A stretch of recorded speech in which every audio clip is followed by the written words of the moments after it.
Hello chess friends and welcome to your Art of Chess channel and welcome back to the Tata Steel Masters in 2023. So we're still in this first round of this beautiful chess event and we're following now a beautiful game between Richard Rapport and Nodirbek Abdusattorov. We have covered already one beautiful game, please check it out. It's a really spectacular game between Gukesh and Ding Liren. Incredible tactical battle but also great opening theory by Ding Liren. Really great performance. As I said, I almost thought this was it. This was the game of the day, but when you watch now maybe this one that we'll cover now, I'm not sure anymore, because here in this particular game Richard Rapport and Nodirbek Abdusattorov played a forgotten opening. They played the Vienna Gambit. It was very wild to see a little bit romantic era chess now played in the Tata Steel tournament, so be prepared. This is again chess from another dimension that was pulled off by Richard Rapport and Nodirbek Abdusattorov. So let's check out another game. E4 was the first move by Richard, we have E5 by Nodirbek, and now after move knight to c3 we have obviously the idea to play this aggressive method, this move f4, and it's almost like the King's Gambit, not the same of course, because I think the Vienna Gambit, the Vienna game itself is more solid than the King's Gambit. And here Nodirbek goes into the so-called Falkbeer variation. Falkbeer ideas are always to break this f4 idea with the potential d5 move. For instance, if you play King's Gambit itself without playing the move knight to c3, then of course the Falkbeer counter gambit is also the move d5. So actually Falkbeer's ideas are to break this move f4 with the aggressive methods, with the control play in the center with the move d5. So that's why here the knight to f6 move is of course a preparation to break and enter with d5 immediately. So that's why after move f4 here we have this method by Nodirbek Abdusattorov, d5. So in my opinion, if you are bothered, if you have maybe really huge problems against the King's Gambit or the Vienna Gambit, just use, I think, the Falkbeer methods, which are in my opinion solid ideas, which are great ideas, because they're playing the normal principles in chess, which saying if you get attacked on the flanks, like you get attacked with the move f4, counter play in the center. So I think this counter play in the center idea is met of course with this move d5. So as I said, I think you could solve many of your tactical problems in the beginning by applying this method. So after f takes e5, now Nodirbek takes also the pawn on e4. Here we have queen to f3 by Richard Rapport. Of course, knight to e4 could be an opportunity, but I think you could get really annoyed by this pawn now on e4. Actually, there is not a good way anymore to attack this pawn. Queen to e2 is not working. You get simply bishop to f5, protecting the pawn on e4. g4 doesn't make sense. We'll just play bishop to d7. You don't have time to pick up this pawn. Bishop to c6 is going to happen, so you lose decisive material, so it's not working. So you see, that's why you should not take, I think, this knight on e4. That's why Richard continues the development, plays now aggressively with queen to f3, and Nodirbek plays now a very nice method to f5, fixes simply the knight further in the center of the board. Now d3, here Richard doesn't want to tolerate anymore this knight in the center. After knight to c3, b takes c3, and now a beautiful move again by Nodirbek, breaking in the center, again using this Falkbeer ideas, breaking, simply playing aggressively in the center of the board, not allowing of course a white to lock the center, to connect these 3 pawns. If you manage to do that, of course, from white's perspective, then you would have this supported pass pawn idea. Supported pass pawn, it's really hard to defend, especially you would probably even try to break it with c5, but these pawns are connected. Afterwards you can play again the move c3 and again connect your pawn chain. So in my opinion, very important move now that Nodirbek is playing now, the move d4. If you don't play that, I think you could have really huge tactical but also positional problems. I'm not sure how you're going to continue this game. So here in the continuation we have now bishop to e2 by Richard Rapport, knight to c6, attacking now the pawn on e5, queen to g3, bishop to e6, and now finally the move c4 here, fixing also the structure is now healthy, the structure is now solid. And after bishop to b4 that Nodirbek played, now Richard goes into strange but really cool line, I think, king to d1. And it seems strange of course that you don't castle, that you don't secure the king by castling, but actually when you think about it harder, this king is not endangered here. I'm not seeing good ways how is black going to attack the king now in the center. So it is strange, it is an unnatural square for the king, but as I said, it's quite secured. Now we play knight to f3, bishop to f4, bishop to g5, maybe even h4. So as I said, it is playable here here for white. In the continuation now, queen to d7 played by Nodirbek. We have rook to b1 by Rapport, queenside castling by Nodirbek, and now bishop to f3. And you see now here Richard has, I think, good ideas. He wants to play knight to e2 or knight to h3, knight to f4, knight to g5. He's controlling many of these beautiful squares in the center of the board. Also on the king side he has a great control. So I think what he's trying to do is, of course, somehow, I'm not sure how, but I think the main goal that you want to get here from white's perspective is to build somehow sort of a rook battery on the b file. And okay, it's not possible because you played it with your king on d1. You don't have the rook connection. You see, especially now, how important it is to have the rooks connected. Now, if you could maybe play rook to b3, maybe somehow a rook to b1, then of course the b7 would be a huge target with the support of the light square bishop. This could be devastating. So really okay, the king is now secured on d1, but somehow you would love to get it somewhere else in order to include this other rook into the game. So now in the continuation, bishop to e7 was played by Nodirbek. Of course, the threat was bishop takes c6. Then of course the knight is not protecting anymore the bishop on b4. After bishop to e7, here Nodirbek is preparing some ideas of maybe h6 g5, and he could have here some kind of a pawn majority attack. Especially it would be very dangerous because the queen is on g3 and the bishop is on f3. So when the pawns are starting to roll, then these pieces could be endangered. So that's why I think this is a natural plan. He keeps now many pieces on the board and he's trying now to launch the g5 move. So in the continuation, knight to h3, very important move, very good move here by Richard Rapport. If you play knight to e2 with the same idea, maybe to get the knight to f4, then a g5 is going to happen. g5 is coming, and I'm not seeing good ways anymore to protect. You see, after bishop to g5, rook to g8, and after h4, h6, the bishop is lost. So it's not working. So that's why knight to h3 prevents this idea, because if you play now g5, it doesn't matter. Now we can pick it up. After rook to g8, we can play queen to f4, and everything is protected. And now we have a double protection of the g5 square. So it's simply not working here for black. So after move bishop to e7, as we said, knight to h3, we have now the move b6, and now comes what is, in my opinion, already one of the critical moments of the game. Richard played so far, okay, an aggressive opening, wild line. He played also the strange move king to d1, but actually when you think about it harder, nothing wrong with his position. He has still this annoying pawn, and look at this, these bishops are stuck. They cannot move, because if you move them, then of course this pawn will start to roll. So that's why here I think Richard's main idea should have been the move rook to e1. And of course, if you play now g5, again we'll see this sequence, bishop to g5 followed with queen to f4.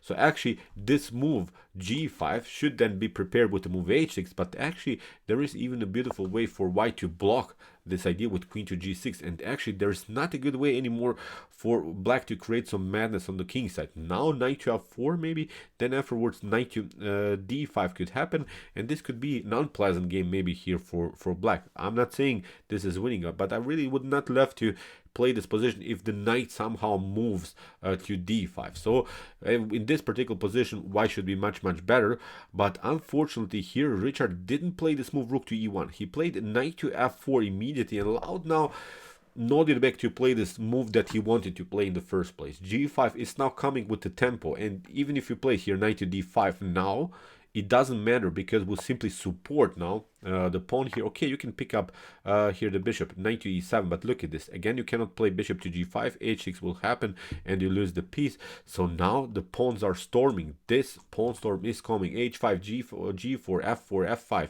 and similar stuff. Many opportunities here for black, and here suddenly black is much better. So you would be forced to play maybe even some wild ideas of c5, trying maybe to open the position. But now look at this, after g4 you have maybe only this square to stay with the bishop somehow active, but now after king to b8 and c6 something, maybe attacking the queen, now the queen can even come to d5 and the bishop would be locked. This is just one wild sequence here that could have happened, of course, in this particular line. So see, after move g5, I think here Nodirbek is taking over. Richard allowed this move. Richard allowed him to play aggressively now against the knight. In the continuation, knight to e6, and after queen to e6, it seems so that okay, maybe this is playable, because white has now the bishop pair White has also a beautiful attack against the knight. But even if you play something like bishop to d5, I think rook takes d5, c takes d5, e takes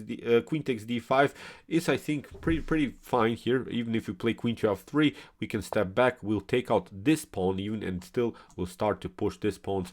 I think black king is perfectly fine, is secure. So a beautiful setup, I think, again here for black. Although down the exchange, but actually this is playable, especially because of our pawn storm possibility on the king side. So see, after move queen to e6, here rook to b5 was played by Richard Rapport. He is trying to get the rook on d5, but now again a beautiful move here by Nodirbek, knight to b8, rook to d5, and now c6. And with this move order, he locks actually the main strength of white. He locks now finally the long diagonal, and okay, you have your bishop pair, but it's not so effective. The bishops are paralyzed by this pawn activity, and this pawn is weak. So as I said, in my opinion here, black should be slightly better. So in the continuation h3, we have now knight to d7, queen to h2, h6, fixing finally the pawn on g5, and now g4. And again, maybe rook to e1 is must move here for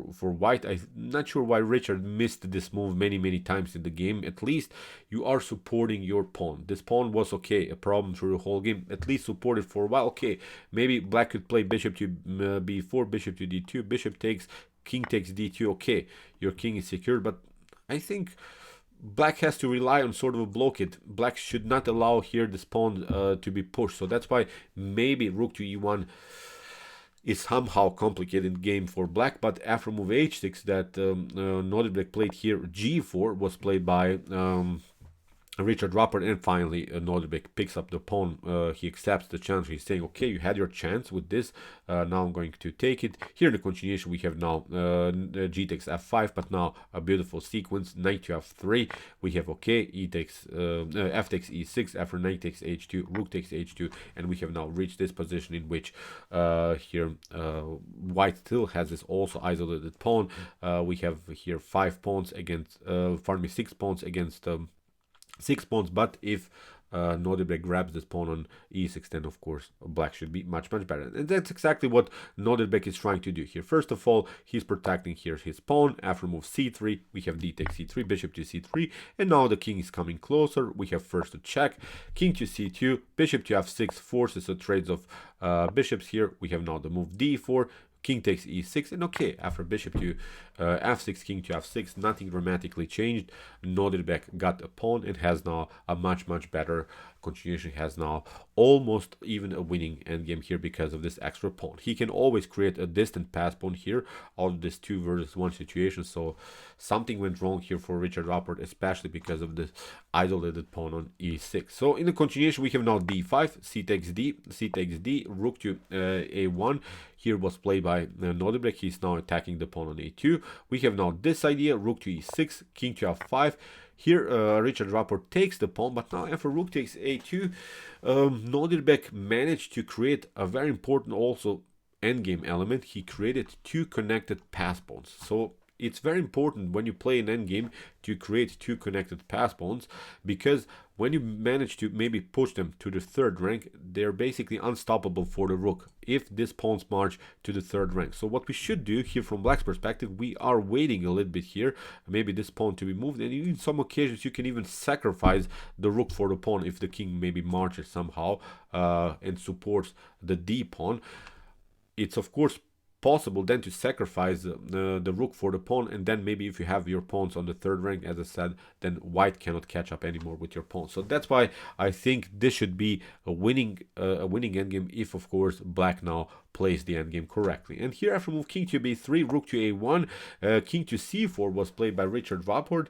Maybe it was time now even to push the pawn d6, because the king is also paralyzed. The king cannot be included. Now maybe king to e5, king to c2, maybe this kind of a way, maybe trying this kind of a sequence after rook to g6, maybe finally support this support this attack against the pawn. You can maybe try this one, but now when we pick up the pawn on d6, still nothing dramatically changed here, because still we have these two connected passports, so this should be again probably winning. But okay, after move king to b3 and rook to a1 and king to c4, now Nodirbek found really a beautiful line. He played first of all the move rook to c1. Look how Nodirbek is playing now this beautiful endgame. After king to d4, he plays another check, king to c4, and now he plays b5.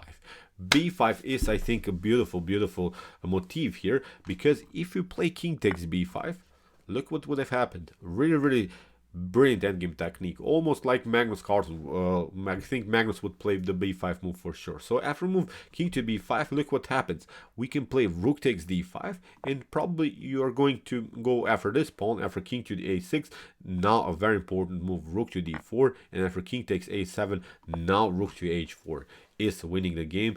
Now if you trade it off, we'll simply of course trade it, pick up this pawn and promote this pawn to queen. The king is simply too far away from the action, and even if you don't react, if you move the rook somewhere, then we pick up simply this pawn, and we'll always cut off. Maybe we'll play with our rook maybe to the b file or maybe to the d file, but the king is never going to go on this side of the board because of the rook activity. We just push the pawn and we'll promote it to queen. Really a beautiful idea, this move b5. As I said, if you play king takes b5, let's see it again, rook to d5, and now a rook to d4 with rook to h4 is a brilliant idea. So that's why Richard realized this endgame problem. He played king to c5, and now again with the same motif, we have here b4, a rook to h8, we have now the move b3, a rook to f8, and here after a couple of checks that Richard played, he started to push the pawn, but now also Nodirbek is pushing his pawn. We have here d7 after king to c2. Actually, in this position, Richard Rapport resigned. So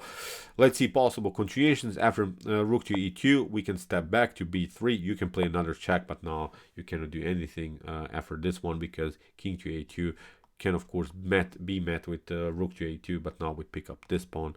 We always have opportunities to connect this one, so the rook is stuck here, cannot move. If the rook moves, of course we have a promotion, so it should be simply game over here for white. So great game by Nodirbek Abdusattorov. I liked really the way how he played a calm game, how he never rushed into any two huge tactical opportunities for white. He played really a solid game in the beginning, normal development, normal defense against the Vienna Gambit, and then eventually went into a favorable endgame, realized his strengths and mistakes by his opponent.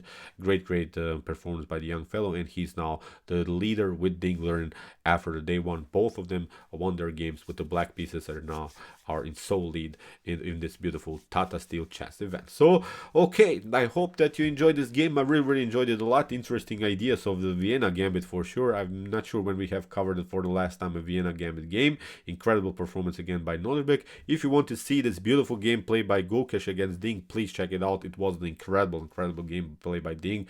Here's also the link of that game that we have analyzed, and if you like this content, don't forget to subscribe to my channel. See you soon with some more videos, and chess is the best, of course.